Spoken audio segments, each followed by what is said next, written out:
Doug, when did you learn that you had a second series? Towards the end of Series 1, while we're still making Series 1, our agent knew the head of BBC Two. He was leaving, and I think he said, can you commission a new series before you leave? And then there was a rumour after that that he only recommissioned the series because he wanted to give the new head of BBC Two the biggest turkey ever. I mean, I honestly really can't believe that, but it's a great story. I kind of half hope it's true. So we knew we had a series, second series, and then they wanted to repeat Series 1, and we were so unhappy with Series 1 because it wasn't any of the things we wanted it to be, especially the production values. Because it was, my nightmare was that we were going to wind up with something that would look like Blake 7, and I was absolutely sure it wouldn't. And we didn't end up with something like Blake 7. It wasn't as good, you know, visually as Blake 7. And so we said, please don't repeat Series 1, because we think we can get it right, and we'll get it right quickly. And so that's what happened. We then went straight into Series 2, and then they repeated Series 2 soon after. And we held off repeating Series 1 for quite a long time, which actually created a cult all to itself, because people were mad to see the series that had never been repeated. The sets for the second series were a lot more colourful. Why was this? It's a very difficult situation, because we'd come from Spitting Image, where we'd been given a kind of carte blanche to change the format. And we were very much writers, script editors and uncredited associate producers, where we could go and do as we pleased, and we had a fantastic producer in John Lloyd. And then we moved into the Red Dwarf scenario, and it was a different kind of scenario. It was very much, we were suddenly back just being the writers, and there were these unwritten rules that as a writer you're only ever allowed to make a limited number of points. When the cast were rehearsing, you could go up and go, hey guys, I've got a suggestion, and people would stop and go, yes, and you go, how about you do it this way? You know, that might be, you know, more laughs in that. And if it didn't work immediately, it was like, oh no, that doesn't work, sorry, Doug, go back, sit down again. And there were only a limited amount of things you could do. I always used to sit in the gallery when they were recording the shows, and I could make 3 points. And it wasn't, I mean, I had like 43 points to make, but I could only make 3. So there was an enormous frustration in there. You know, because we were going from Spitting Image, where we're allowed to do and please as well. And I don't really know why we had that situation really. So having had all these promises that the set wasn't going to be grey, and it wasn't going to be Blake 7, and it was going to have dimension and depth and, you know, be great, we arrive and it's just grey wood. And I would go around and go, point 1, it's too grey. Is there any chance that we could make it not grey and give it? And they go, yes. And then they would put something in of a colour. So in a lot of the shows you see multicoloured red, green, blue, yellow tapes. And that was, okay, we've solved Doug's grey problem because we have those tapes in the science room. Then I'd have to go, right, shit, I've got to blow point 2. Is there any chance that we can have something else besides those coloured tapes? Can we have another maybe, you know, because it needs to have, you know what I mean? It's got to look real. At the moment, there's no set dressing. It's just kind of grey apart from the coloured tapes. They go, fine. And then, you know, what happened is they then put another second coloured thing in. And it was a really strange situation. I was, at one point, I was with the production designer, and I said, we really need some shelves in this sleeping quarter. You know, really, you're supposed to go through the producer, you're supposed to go through the director, you know. And by then, I was just sort of talking to myself. And I remember this so clearly. And so, 20 minutes later, this guy's building these shelves. And Ed, the director, comes on and goes, oh, shelves being built. And I think, oh my God, this is me. If he doesn't like this, I'm in shit. And Ed goes, that's a really good idea. I'm glad we've got the shelves. And of course, those shelves were grey, and they had grey things on them, you know, and more grey. But I thought, right, okay, we need to take more of a, you know, a role in this, because it was, you know, Ed had a huge, you know, job, so much responsibility, and it was very difficult for just one guy. And that was really the point where I started, you know, to get more involved in the trying to make it really into what I'd seen and what Robin had seen in our heads. How were you able to experiment with larger plots and get off the ship? nearly all the special effects budget was blown in the first series on building Red Dwarf and shooting the, I think it was 10, 12 flybys, and the scutters. I don't know what the scutters cost. But they were quite surprising. I had them costed for, I think, Series 7, and they were £35,000 each. And I couldn't believe it. I was going, you can buy a Porsche for the price of a scudder, and not like the scutters worked or anything. They were like shoeboxes, and famously attacked Chris Barry's leg because they were attacked, because they had taxi interference. They never did any of the things you wanted to do. Hugely cute, and I'm sure the special effects guys did a great job with the money they had. But that was special effect budget blown on Series 1. Series 2, we didn't need any more Red Dwarf shots, so we were then able to spend some of that money on other shots, like Blue Midgets, and we were also told by the BBC, and it was something we very much wanted to do ourselves anyway, to get off the ship and to do location stuff. So there was an extra bit of money given.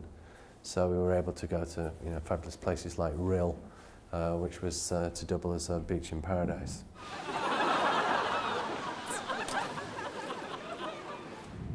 How did you try to develop the characters in the second series? We didn't want Rimmer just to be dislikable and just this kind of one-dimensional, ambitious, kind of mad pain in the ass. And so we wanted to soften him. And we started to do that towards the end of Series 1. Yes, go on, turn me off, go on, turn me off, get rid of me. I've already done it. I wiped the other one. What? You wiped... When? Just before you came in. And you let me stand here and bare my soul?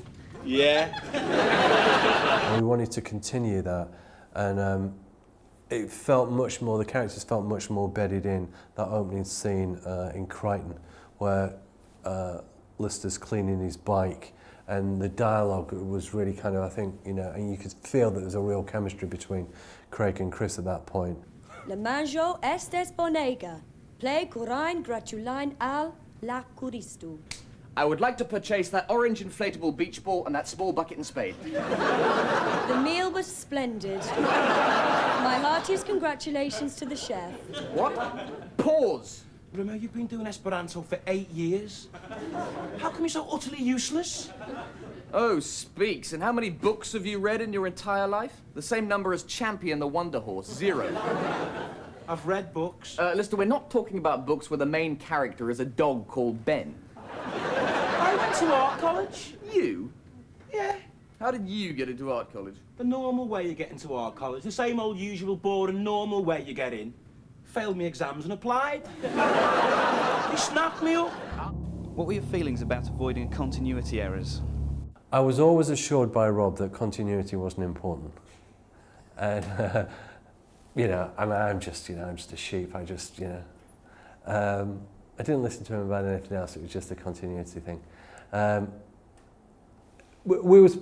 Actually, to be truthful about the continuity, we both felt that because the series was never quite as we imagined it would be, that if mistakes had been made, either through our writing or through the production or whatever, because we wanted it to be better, we would just forget, where it had gone wrong and start again, without doing huge things.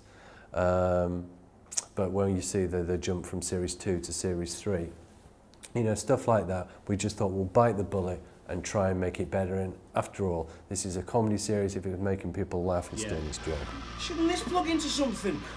Oh yeah, that joins up with the white cable. A white cable? Yep.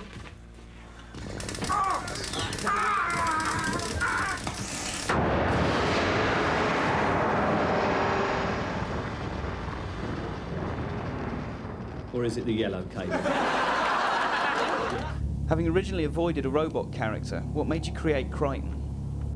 Yeah, we were very resistant to having the cute robot character in it, because every science fiction, well, no, that's not true. A lot of science fiction movies, especially in the 50s, had that cute robot character. And obviously the Star Wars movies had too. So we didn't want to do that. and we wanted to try and people our universe with unusual characters, hence the cat, hence the hologram. You could argue that the computer is kind of a cliched science fiction character, but we thought our take on it was, instead of the computer being, you know, the genius computer, the fact that he was, you know, deranged, senile, weird, eccentric, however you want to describe him, that turned it into something fresher. Hang on, I've forgotten what I was going to say now. Well, it can't be that important then, can it? That's it, yeah. Look out, a meteor is about to hit the ship. But you run out of things to do in the end. We wanted them to meet someone who was still alive on the Nova 5. What could he be? A computer, a robot? It had to be someone or something that was able to survive where all the human crew had died. And, you know, we thought, okay, well, in this case, it's not like we're going to bring this character back in or anything. It's fine just to use a robot. And that's where that original Kryten came from. Miss Anne, why, you haven't touched your soup. No wonder you're beginning to look so pasty. How did Charles Organs become involved as Queeg? This is not a matter for discussion. He'd worked with Danny, and he brought him to the, I think it was the end of series 1, the end of series party. He just brought him as a guest, and at the time he was the Babysham guy, and we just thought, wow, you know, he was, you know, a really interesting kind of character, and we thought, well, we can write this guy in into one of the shows in the second series, and that's basically what happened. What are your impressions of the female opposites in Parallel Universe? That was an interesting one. Ed knew Suzanne Batiste and recommended her for the part, and we didn't really know it. And then she came, she didn't audition, she just, you know, she got the part immediately because Ed had recommended her. And she was a real stage actress. And a lot of the people we'd been casting up to that point were kind of stand-up comics, poets, you know, anything but stage actors. And so what she did, she didn't actually give us a performance at all during the week. She would just mumble her lines. And as the day passed, Ed got more and more and more scared because he'd recommended her and she wasn't giving a performance at all. And it was actually only on the night that we got the performance. I mean, it was quite extraordinary. Brown pants time. Dom Perignon 44, sir. In a pint mug, as. What persuaded you to give an on-screen role to Tony Hawks? Tony was basically the stand-up guy who used to do the warm-ups for the studio audience.